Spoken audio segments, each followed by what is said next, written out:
Hello, pre-calc students. This is the review for test 5-1 on polar and parametric equations. First part, we're going to graph some polar points. And when you're graphing polar points, it's the second number that you want to look at first, because that gives you the direction. That's your theta. Remember, the first number is your r value. So look at the direction. If it's a positive number, you can usually find it on your chart right away. This has a negative 4 pi thirds. Positive 4 pi thirds is a rotation to this place right here, going more than halfway around and then a third way through the quadrant. For a negative, you got to go the opposite direction. So instead of going halfway around and a third more, you're going to start here and go backwards halfway around and a third more. So you're going to wind up over here at 2 pi thirds. This is your intended direction for negative 4 pi thirds. Now, instead of reading the chart backwards, if you want to, anytime you have a negative angle, you can add 2 pi to it. If you add 2 pi that angle and then get a common denominator, which would be multiplied 3 on the bottom, 3 on the top, 6 pi thirds, well, if you took negative 4 pi thirds and 6 pi thirds, added 6 pi thirds, you're going to get 2 pi thirds. So that's another way of finding this direction. Again, you can either read the chart backwards because it's a negative number, or you can add 2 pi to your negative number and correct it into a 2 pi thirds. Regardless, this is the direction we want to go. So we find that first, and then the first number is the radius. That's how far out we go. So we start at the pole, which is the center, and we go in this direction 3 circles. 1, 2, 3, and that's point A. For point B, you want to find this here, your direction, 17 pi over 12. Well, if you notice here, pi 6 is here. Pi 12 would be half of that. So if that's pi 6, this has to be pi 12. You're going to count 17 of those. 1, 2, 3, 4, 5, 6, 7, 8, 9, 10, 11, 12 pi 6, pi 12, 13, 14, 15, 16, 17 pi 12 is this direction here. That's the direction you want to go. So we found our direction. We have a negative, which means we go backwards. This is our intended direction. We're sitting at the pole. We intend to go this way, but we have a negative. So instead of going that direction, we go exactly backwards. 1, 2, 3, 4, 5, 6. A negative r value means that you go backwards from your intended direction. So that's going to put us right here. For C, again, we have another backwards angle, negative angle. 7 pi 4 is positive. We'd be rotating all the way around to here. So that's not on this grid, but again, that's when your angles are in a unit circle. 7 pi 4 goes all the way to here. Rotates almost all the way around, but stops 45 degrees short. So a negative 7 pi 4 would start here and rotate all the way around and stop 45 degrees away. So negative 7 pi 4 is really the same as pi 4 in terms of the position.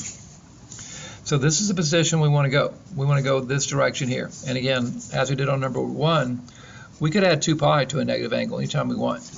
If we add 2 pi, which in this case would become 8 pi over 4, when we multiplied top and bottom by 4, negative 7 pi 4 plus 8 pi 4 is going to give us 1 pi 4th. So again, that's another way of finding the direction we need to go. We need to go this way here.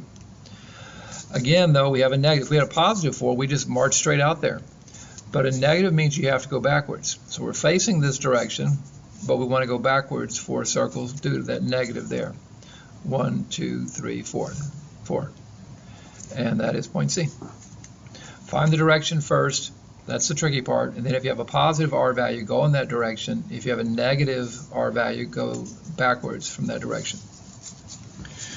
All right, the second part is really pretty easy. It's using the formula. Let me write down the formula here. The distance at formula for polar points is this here. It's r1 square plus r2 square minus 2 times r1, r2, times the cosine of the difference of the angles. So your angles are theta 2 and theta 1. The square root sign covers all that. All right, so here's the formula. It will be given to you. So really all you got to do is put the numbers in there. So here's your r1. You square it in your head first, put down a 4. Here's your r2. Square that and put it in your head. Do it in your head and put it down on paper. Don't type in negative 2 squared on your calculators. That'll mess you up. Square it, put it down, square it, put it down. And then here's the negative 2 that's built into the formula. Here's the r1 again. Here's the r2. Cosine of the difference of the angle. So when you take this angle minus a negative 5 pi 12, it's actually going to turn into a positive there. So you'll type in a positive sign.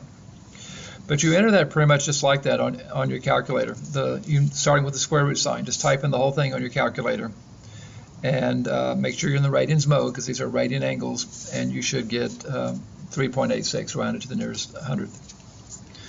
Number 5, same thing, right? Square the numbers in your head first. 4 squared is 16. Negative 2 squared is a positive 4. Here's that built-in negative 2 into the formula. Your R1 again and your R2 without the squares. Cosine of second angle divided by first. Actually, if you mess up and do first angle divided by the second, it won't make a difference because cosine is an even function and it doesn't care if you have a positive or negative number. All right, anyway, so just run that on your calculator and you should get this here. You do need to be in the radians mode for both these. All right, so those are formulaic problems, very simple, just be real careful. All right, now for this next section, when you're renaming ordered pairs, you want to do one of these two things here. All right, so rename a point. You're going to keep the r value the same, and then plus or minus 2 pi to the existing theta. Or you can take the opposite r value and then plus or minus 1 pi. So that's your strategy here. Now you have to make sure that your answer winds up in the given interval here between negative 2 pi and positive 2 pi. So that's a little bit tricky. All right, let's go ahead and jump into these here. So first we're going to use this rule here. We're going to use the rule where you keep the r the same and add or subtract 2 pi. So here's keeping r the same. Here's my angle. I'm going to subtract 2 pi. This is like an add or subtract, but it kind of depends on your interval. If I added 2 pi to a number that's already positive, I'm going to exceed 2 pi. I can't do that. This says my theta has to be between negative 2 pi and 2 pi. Remember, that actually means between. It's between those two numbers. So if I took my original angle of 5 pi 6 and added 2 pi, it would be more than 2 pi. So I can't add 2 pi, I have to subtract. So then what I got to do is subtract this out, get a common denominator. That would be 5 pi 6. When I multiply 6 and 6 here, I'll get 12 pi 6. 5 pi 6 minus 12 pi 6 gives me that. That's just basic adding of fractions. For the second calculation, we're going to take the opposite r value, and we're going to add 1 pi, or you can subtract. On this one, you can do it either way. Take the opposite r value, take your original angle, and add or subtract pi. If you add pi, which is the same as pi over 1, which is the same as 6 pi over 6, you'll get this. If you subtract pi, you'll get the one that I show in pencil here. So 5 pi 6 subtracting 6 pi over 6 would give you this here. So it's just a matter of getting a common denominator like you did back in middle school, right? You got to multiply 6 here and 6 here. So here we go on the next one. Again, we're going to keep the r value the same. Keep the 12 as a 12. We're going to take the angle, we're going to subtract 2 pi for the same reason we subtracted on the previous problem. If we added 2 pi to a number that's already positive, we're going to exceed the limit. So we're going to subtract 2 pi. 2 pi is really 2 pi over 1. You want to get a common denominator, multiply 4 here and 4 here. 5 pi 4ths minus 8 pi 4ths will produce the negative 3 pi 4ths. For the second order pair, we're going to take the opposite r value and we're going to subtract pi. Now here we cannot add pi because this is already more than pi. If you take a number that's already more than pi and you add another pi, you're going to have a number that's bigger than 2 pi, which you cannot have.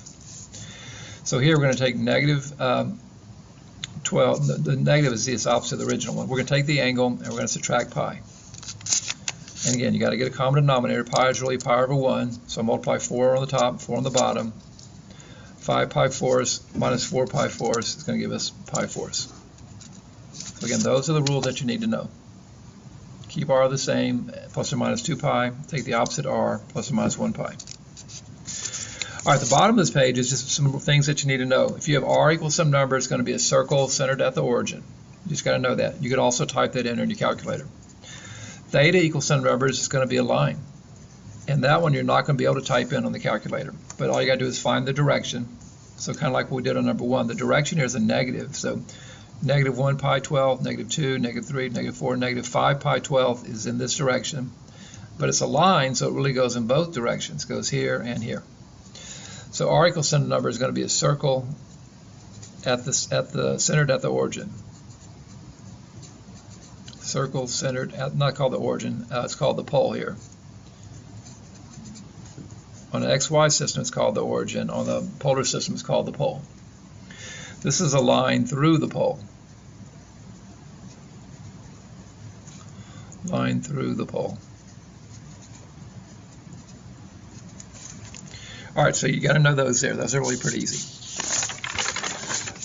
All right, so for this next part here, 1 through 12, or through 10 through 13 rather, you're just going to graph these on your calculator. So hopefully you know how to do that by now. You got to make sure you're in the polar mode and you graph it. And when you graph these, you want to be as precise as possible. The things we're going to grade are, did you get, like on this one here, when you graph it, did you get a circle?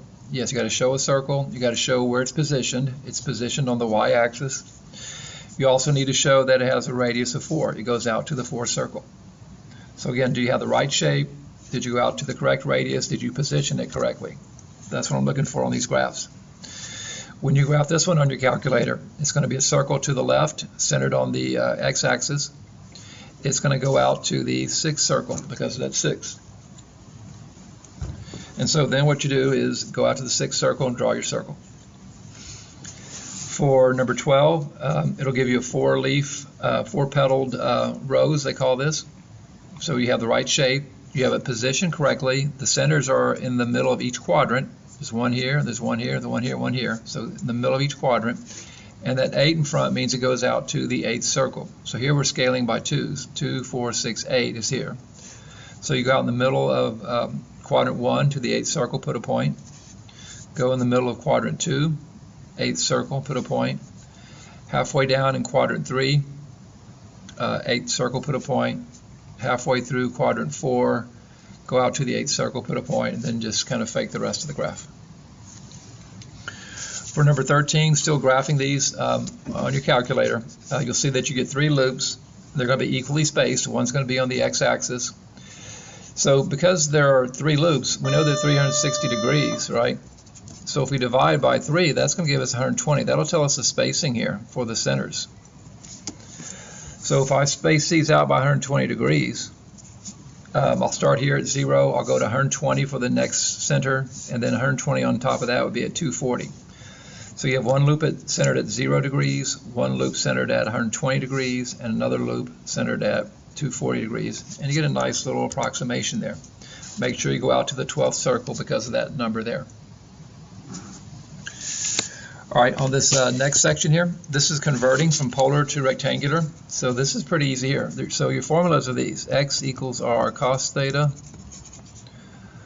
Y equals R sine theta. Those are your 2 formulas that you need here. These are pretty straightforward, and you're going to use your circle here to finish these off. So X equals, here's my R cos theta. Y equals R sine theta. You find cosine of pi 6 on your chart. Here's pi 6, cosine's the first number, square root of 3 over 2. So you replace this with square root of 3 over 2. Sine of pi 6 is 1/2. So you replace sine of pi 6 with 1/2. And then you just do the arithmetic here. 10 divided by 2 is 5. You get 5 square root of 3. 10 times 1/2 is 5. Write as an ordered pair. Same thing here. X equals R cos theta. Y equals R sine theta. At 7 pi 4s, your cosine and sine are respectively square root of 2 over 2 and negative square root of 2 over 2. So you replace cosine 7 pi 4s with that, sine 7 pi 4s with that. Do your algebra. Negative 8 over 2 gives you negative 4 square root of 2. Negative times a negative gives you a positive, and that gives you 4 square root of 2. Write your answer as an ordered pair. All right, we'll pick up on the rest of these on part 2 of this video.